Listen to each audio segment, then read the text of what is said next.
Welcome to Church Matters, where we engage in conversations about why church matters in our neighborhoods and in our world. My name is Brian Gross. I am the priest of Christ Episcopal Church in Cedar Rapids, along with my co-hosts and really all-around good people, Charles Crawley and Chris Hubbs. Charles, I wonder if you wouldn't mind introducing our topic today and maybe our special guest. Yeah, I'd be happy to. Our guest today is Betty Daniels. Betty is a friend of mine. She was a counselor at Waypoint for many years here in Cedar Rapids.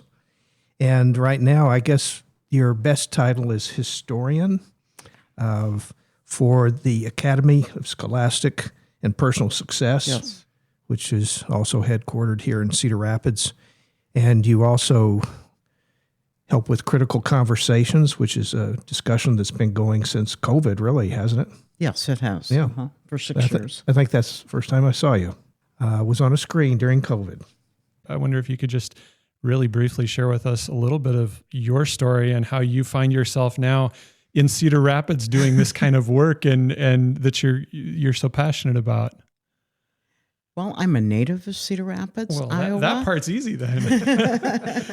None of the rest of us are, and you've got us beat. So. Yeah. I grew up on the southeast side of Cedar Rapids. I graduated from Wash in 1969. So I'll let you do the numbers there. I have an identical twin, and I'm the eighth child of 8. Wow. And so I often describe myself as a person who was able to look at everybody else's stuff. And for some odd reason, I just could not stay in the box. It just wasn't going to work for me.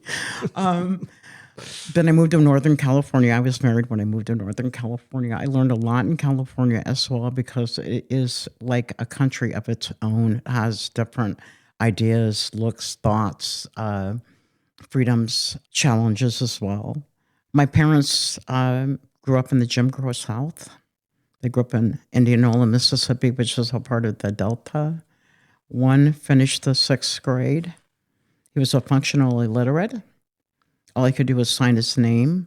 My sister and I were able to read for him because we were the only children who were, my twin sister and I, born and raised in Iowa. The rest of our siblings were born and raised in Indianola, Mississippi, and all had been to cotton fields. Mm. They were sharecroppers. Growing up under the AME church and tradition, too, my twin sister and I learned how to make communion bread.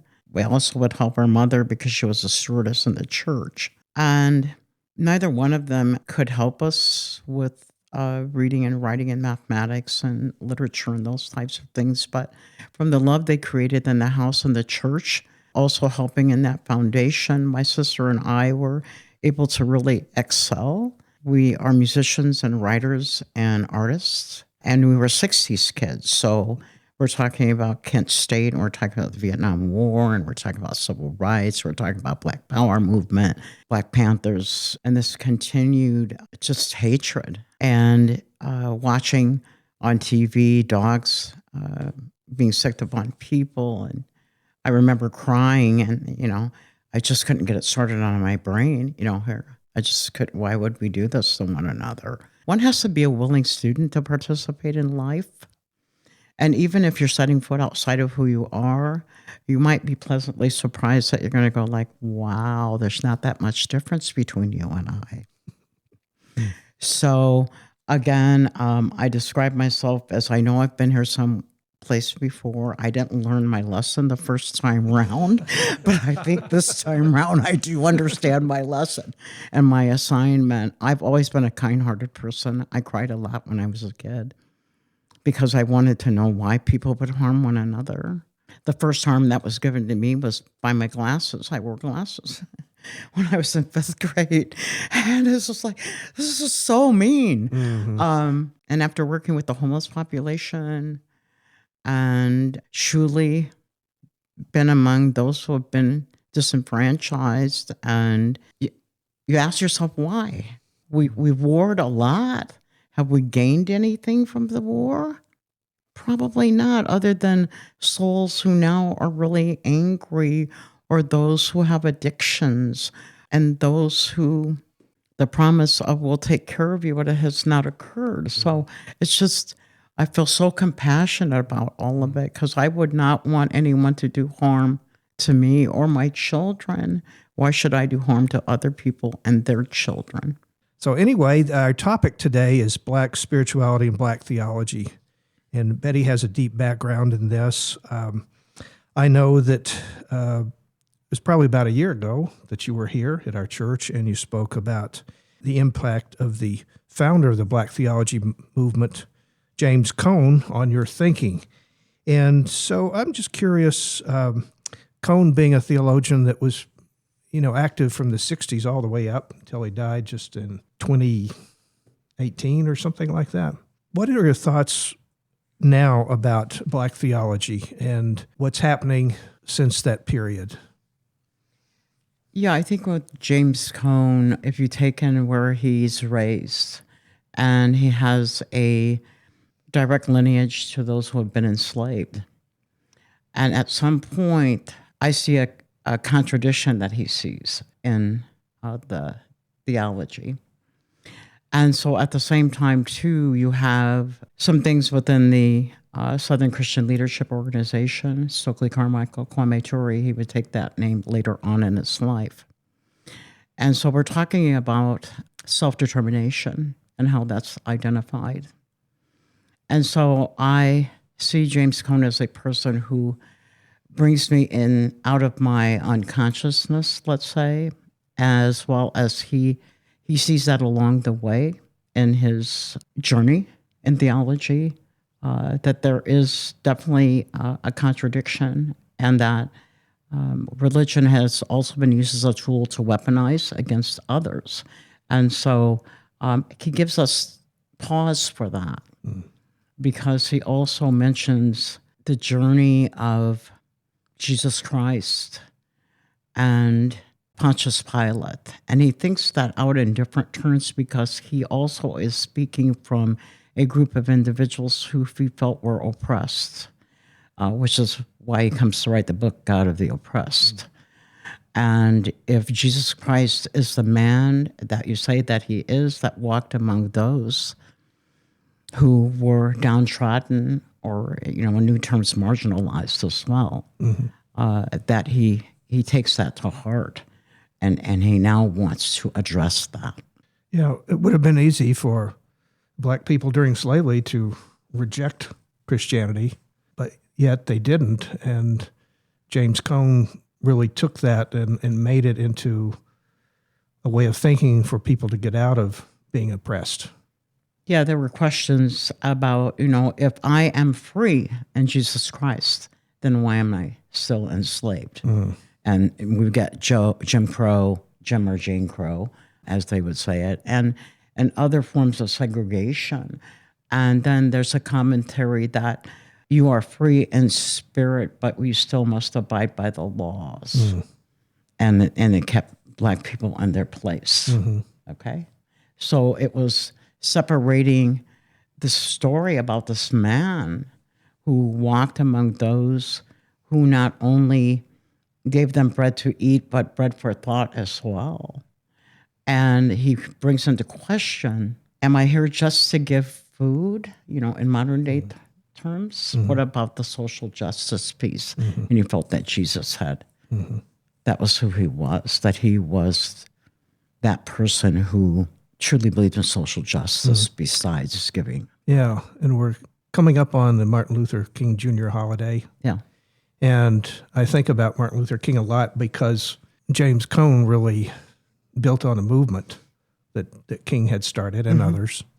I mean, how do you see King and Cone kind of working together, or maybe one advancing the other or differing from the other? I think the time frame probably overlaps to some degree. You've got Martin Luther King that questions too. One of the things that he says, I fear I have led my people into a burning house, which he recognized that it would be some time before America could really change its heart about its Black brethren. And then when we go to James Cone, he is more inclined, because Martin Luther King did impact him, but he was also impacted by Kwame Ture about self-determination, Black power, how I define myself, what my worth is for myself, not dictated by others. And he began to see that, in religious perspective. In fact, Martin Luther King, and, ask himself too, when he drives by the house of worship, I know not my brother. And so it just brings a lot of different things into question. Yeah. In terms of Black spirituality, if we can separate that out from the Black church, what do you think's going on now with the Black spirituality? You have, young people, and you have my generation too. Some of us have, although we were raised in the church and we understand the discipline of the church and we understand loving one's brother, those types of things.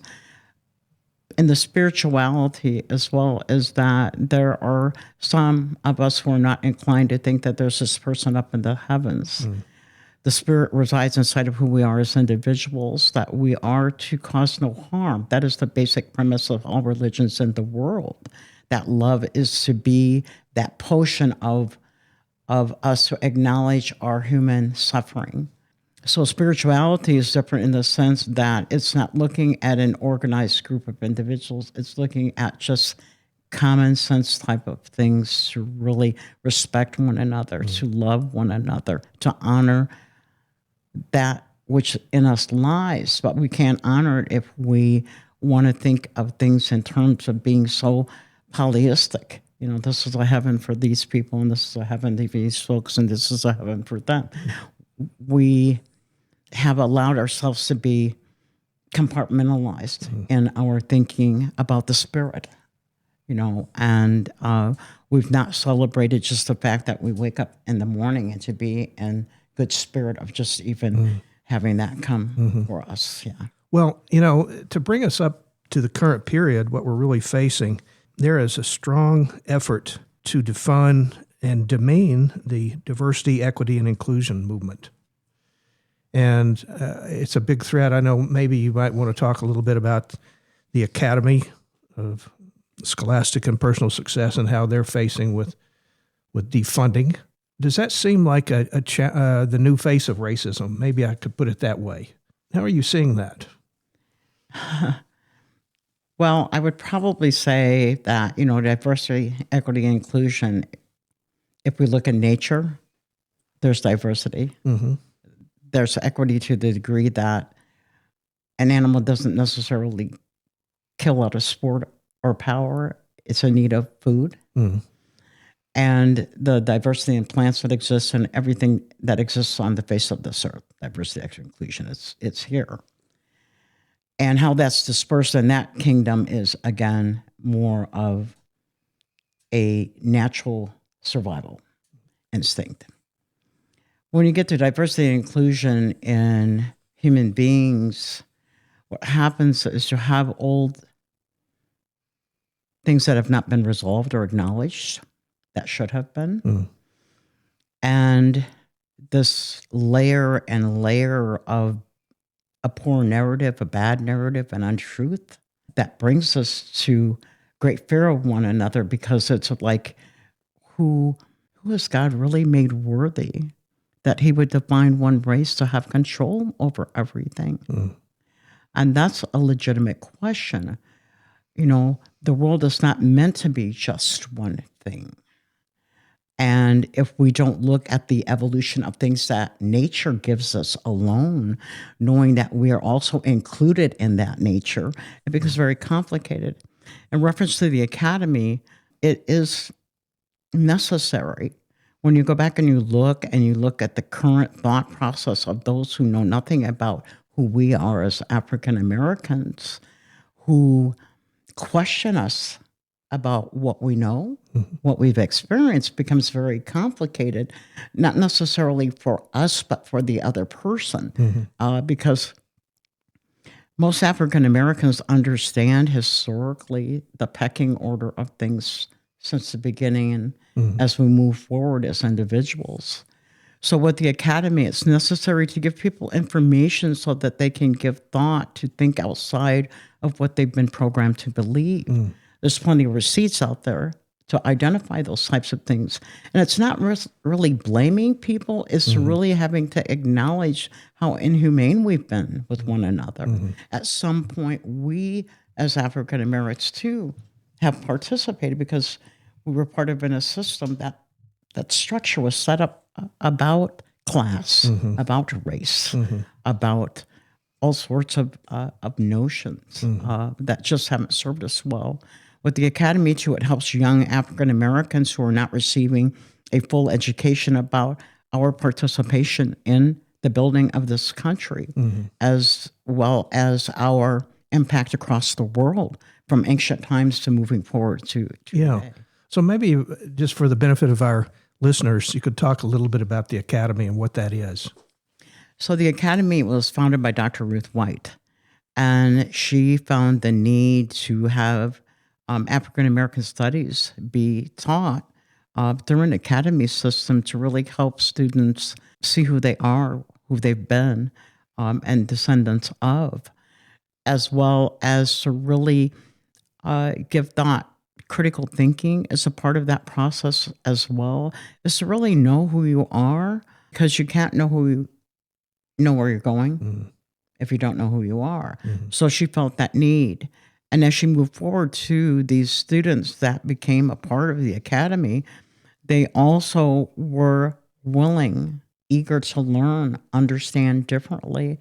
It encouraged them to walk differently, to speak differently, to be more centered, which is really important because, again, in a society, it hasn't allowed you to be centered. Knowing about who you are and what you've given to the world is really necessary. Yeah, especially in a place like Cedar Rapids where African Americans are in the definite minority. That they need that. And so this is a school that happens for 2 weeks, or is it longer? Yeah, it's actually 6 weeks long in the summer, and then they take a trip usually to places where there are historical museums, art galleries, anything that reflects upon the contribution of African Americans to the country, to the local communities, as well as throughout the nation. Yeah, it's wonderful to see young people in one place where there's a shared belief system and a shared upbringing as well. I think it gives a real grounded place for young students, especially again in Cedar Rapids, Iowa, when you are a minority here. At the same time, those students go out into the world and they make their own impact from knowing who they are and where they want to go. And a lot of them are actually college bound, have gone and done very well. So it's something that's necessary because it's something that you don't see in curriculum.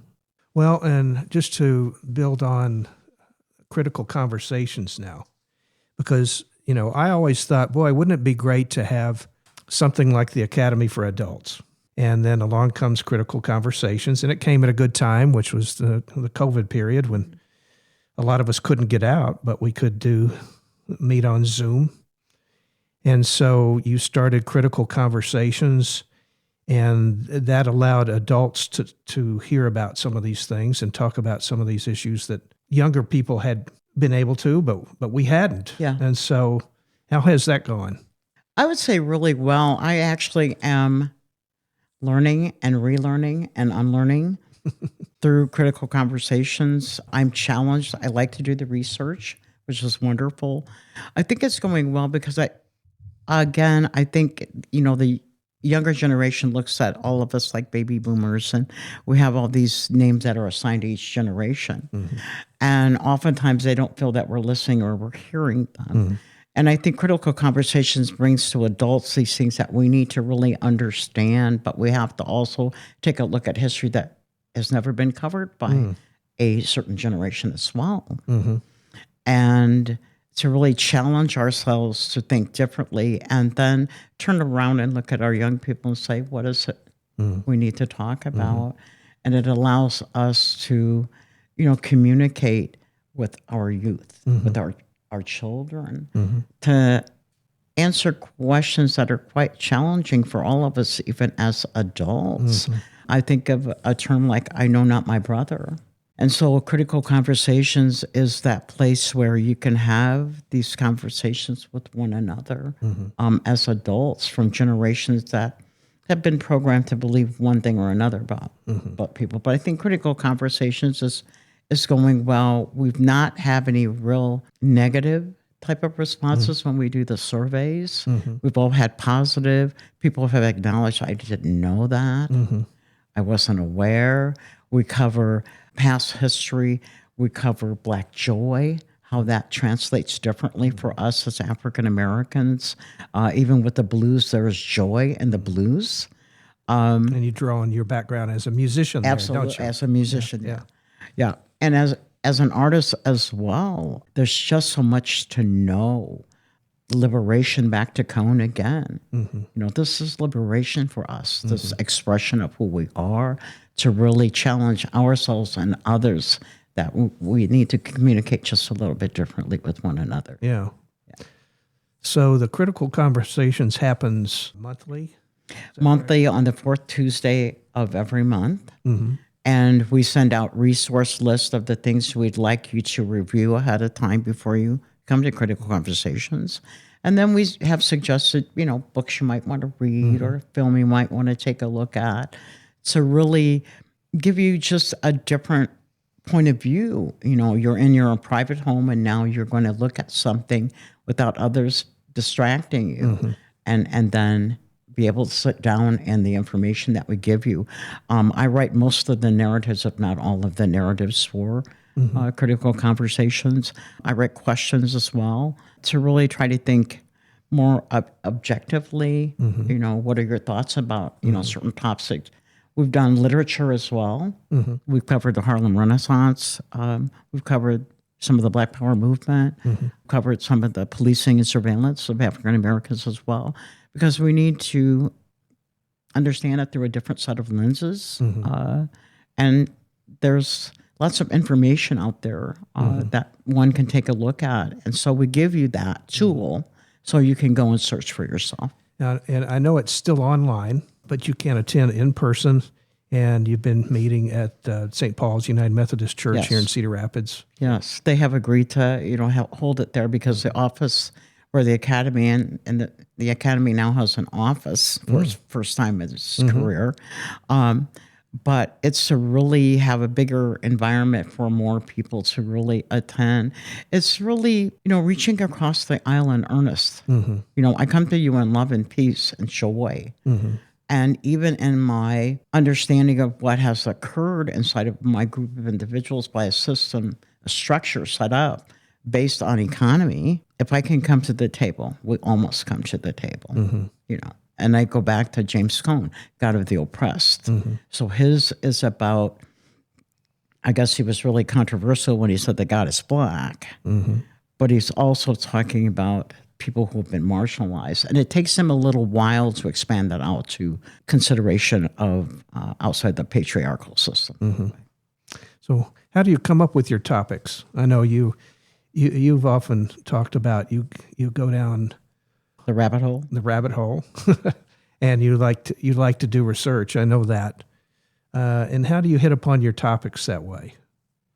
I listen to a lot of lectures by various people, Dr. Joy DeGruy, Bell Hooks, Cornel West, Eddie Glaude, James Baldwin, Toni Morrison, Audre Lorde. And in some of those lectures that I listen to, they mention things, and then I go down the rabbit hole about the things that they mention.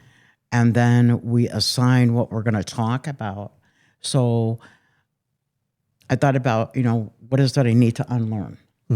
What is it I need to relearn? What does I need to learn? Okay? Reset. And then the question comes, who am I? Who do I think I am? A place of belonging. And so I pull it from like the writers. I listen to their lectures, professors. I read their books. I mean, there are things that other writers can say to me too, even Dostoevsky, even Franz Kafka, or Ilan Pape, or whoever I'm reading at the time. They just give me messages that come to me, and I start out, why don't we, use this as the tagline to bring people in. And then there's a subtitle. And it's really to help people think outside of the siloed information we've been given, because the world is bigger. We all know that. And it's so diverse in its look and its attitude and its opinions. And it's something to be joyous about as well as to be conflictual about. Let's talk just a little bit about the problem of funding, because I know the Academy did receive governmental funds that have been taken away, I understand. Yeah. And so what can we do to help that? I mean, what kind of message or financial help, what's the best way to do that? I think it's really important to understand too, the politics of the day have measured how we participate with one another. And with the Academy, it's really essential to know that it can only really enhance and really help the community of people and be more inviting to other groups of people who may want to come from other points and places who are African American to this community. And the necessity to really understand opportunity is necessary. And I struggle with the word privilege because, first of all, it is a privilege for me to wake up every morning if I see that day. But opportunity and equity is about making sure that we understand a structure that still continues to confine people and groups of individuals based on race, because it's something we can't get away from it. And so it's really come to that reality. You know, one of the things I think about too is we have to come to a higher purview and know that we need to make different decisions to really uplift our brothers and sisters. You know, we are our brothers and sisters, we're fellow human beings. And to separate us because one looks different than the other just doesn't seem to be the right thing to do. I know it's not the right thing to do. Well, I know that one book that you've mentioned and that you like is Corrida Brown, The Battle for the Black Mind. And don't you say the Academy kind of is following in the footsteps of people who started black schools and different organizations to help African Americans throughout history? And I know the battle that she talks about is really between Booker T. Washington and W.B. Du Bois. W.B. Du Bois, yeah. Okay, so like a wheel, the spokes on the wheel have many different assignments, let's say. Okay? So Booker T. Washington serves of a totally different group of individuals because he believes that, you know, as long as one is industrious and in blue-collar stuff, you know, that's where we should be, and we should be content with that. W.B. Du Bois is different. He's a scholar. You know, he thinks totally different. He sees beyond the physical use of black bodies. And so we have like a generational sort of pull, even though they fall within the same realm of one another. And it's hard. If a person has been enslaved in their mind, and they're content with just remaining in one place, it doesn't work very well. The other two is that W.B. Du Bois is a person who says the problem is going to be race in the 20th century. And he knows that. And he also understands, too, that there was more to us prior to enslavement as well. It's just really important to, you know, understand the two different ideologies and context and content. And how one person can be convinced to do one thing or stay in their lane, and another that says that I'm not meant to be confined that way. And W. Bois was not meant to be confined that way. But later on, he would learn and he would leave the United States. If I do the math, you're about my mother's age. And I am 74. And I say that not to mark myself as a real youngster, so much as to say it's sobering to me to realize how the things that I learned and looked very old in black and white pictures and history books are so fresh, and then sadly still so relevant, right? And so it's sobering and then enlightening for me to really grasp that in ways that I didn't as a youth when I was learning it. I have a son that is going to be 50 this year, much to his chagrin. And then I have a son who's going to be 34 this year. So we're 16 years apart, different generations. But as a parent, they grew up around books, they grew up around film, they grew up around music. There was a sense of community when both were growing up. There were times I would entertain, 13 to 15 young people in the house and sit down with them and have a glass of wine with them and talk to them and see what's on their mind and really exchange ideas. My oldest son had friends from Mali, from South Africa, and other parts of the world. And to be open as a parent, we're all frightened about our children. But I think what's really important is to know and acknowledge that every generation grapples with their own thing at the time of those things that are occurring. And politics has a lot to do with, how it dictates how we react to things and which sides we get onto if we're required to be on a side. So, 74, I ask the Lord every day, just give me 100 and I'll be done. You're well on your way. Well, what a blessing. Brian, you? Yeah, one of the things you mentioned earlier, thinking that heaven for this person, this group, a heaven for that group, the different heavens, just even thinking about that, and that had never occurred to me. Anybody could think that. And yet I have no problem thinking about and seeing and observing the complete division and separation here on earth. Mm-hmm. But I can't even imagine that as a heaven being that way. I find it interesting, and I wonder, are with this increased division, and I don't know that it's increased or just we're noticing it in ourselves more, that we're more divided than we ever thought we were, will we get to a point where we, living this, being this, knowing this, will we ever be able to see that non-divided heaven, that one body? Okay, so sometimes I think about it in two different ways. One is about, raising the vibration of us as human beings, but we also make sure you have to take the fear component out. And you have to speak a truth that is necessary for people. On the other hand, too, we have economics, which is the driving engine of this marketplaces, et cetera, and so forth. Because in the earlier marketplaces, we're talking about people being enslaved and it being profitable, as well as, creating a power and control dynamic. Whether human beings are going to be able to release themselves from that and recognize that you live on a planet with other people, and that if you upset the balance of nature, this is just common sense. Outside of our ideologies, common sense says that if you continue to drill, bomb, whatever to the earth, what makes you think that it's going to be able to withstand this? What makes you think that? This is your, critical thinking component. The other thing, too, is that it is the spirit in which we live, the spirit that resides inside of us.